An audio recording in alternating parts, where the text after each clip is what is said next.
Assalamualaikum warahmatullahi wabarakatuh. Bismillahirrahmanirrahim. Alhamdulillahirabbil alamin. Allahumma shalli ala sayyidina Muhammadin wa alihi wa sahbihi wasallim. Amma ba'du.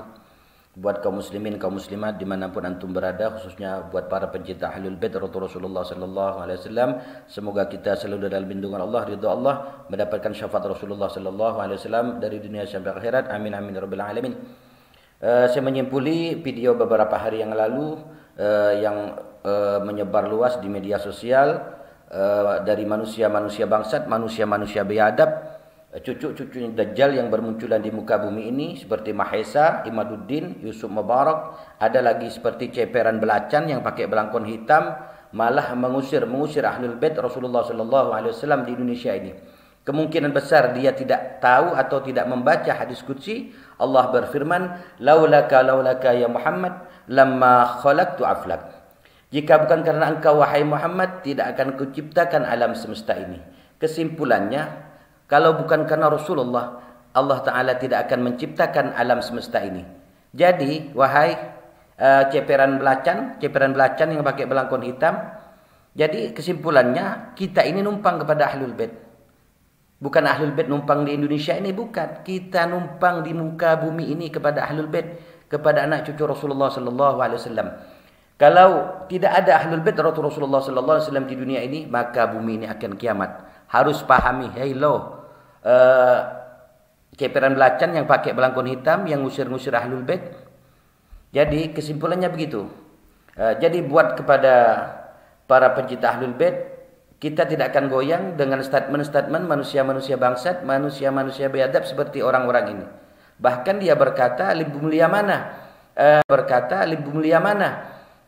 Ahlul Bait beserta orang alim. Dan satu orang lebih mulia mana? Satu Ahlul Bait yang tidak alim dibanding dengan satu ulama yang alim. Jadi kalau kita membaca sejarah dari Imam Ibnu Hajar, ada satu sahabat yang bertanya kepada Imam Ibnu Hajar, wahai Imam Ibnu Hajar, lebih mulia mana? Satu habaib dibandingkan dengan satu orang alim. Maka Imam Ibnu Hajar beliau berkata, lebih mulia Ahlul Bait dibandingkan satu orang alim. Bukan karena zahirnya, melainkan batinnya. Karena di darah Ahlul Bait mengalir darah Rasulullah sallallahu alaihi wasallam. Sedangkan seorang sahabat yang meminum darah bekam Rasulullah berkata, jasadmu tidak akan dimakan api neraka. Apalagi Ahlul Bait. Sedangkan para satu sahabat yang meminum darah bekam Rasulullah bersabda, jasadmu tidak akan dimakan api neraka. Apalagi darah yang mengalir di Ahlul Bait Rasulullah sallallahu alaihi wasallam. Jadi bagi kami para pencinta Ahlul Bait, dengan ocehan kalian wahai manusia bangsat, manusia biadab, cucu-cucu Dajjal, kami tidak akan goyang. Malah kami lebih mencintai Ahlul Bait Rasulullah sallallahu alaihi wasallam. Kita lihat siapa yang mulia, siapa yang lebih mulia. Seperti para habaib yang ente caci maki, yang ente jelek-jelekin, tidak ada nasabnya, keturunannya putus. Kita lihat siapa yang lebih mulia daripada ente, wahai manusia-manusia bangsat. Loh caci Habib Rizik, Habib Bahar, tapi kemuliaan beliau akan Allah angkat. Kita lihat saja nanti. Allah berfirman di dalam Al-Quran di surat Al-Ahzab, Bismillahirrahmanirrahim. Innama yuridullahu liyudhhib ankum rijasa ahlal bait wa yutahhirakum tathira. Sesungguhnya Allah bermaksud hendak membersihkan dosa dari kamu wahai Ahlul Bait dan membersihkan kamu sebersih-bersihnya. Berkata As-Sayyidina Syekh Shalih Al-Jufri, siapa yang berpaling membenci Ahlul Bait, merekalah sejatinya kotoran. Jadi orang yang membenci Ahlul Bait Rasulullah sallallahu alaihi wasallam, tidak suka kepada Ahlul Bait Rasulullah sallallahu alaihi wasallam, dan berkata nasab Rasulullah sallallahu alaihi wasallam terputus, dan mengaku habaib, orang yang tidak senang kepada Ahlul Bait Rasulullah sallallahu alaihi wasallam, sejatilah mereka kotoran.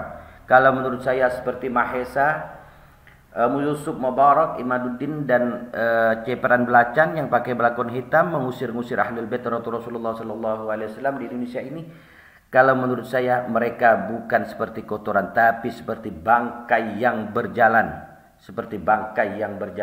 Dan orang-orang yang mengaku habaib itulah seperti bangkai yang berjalan.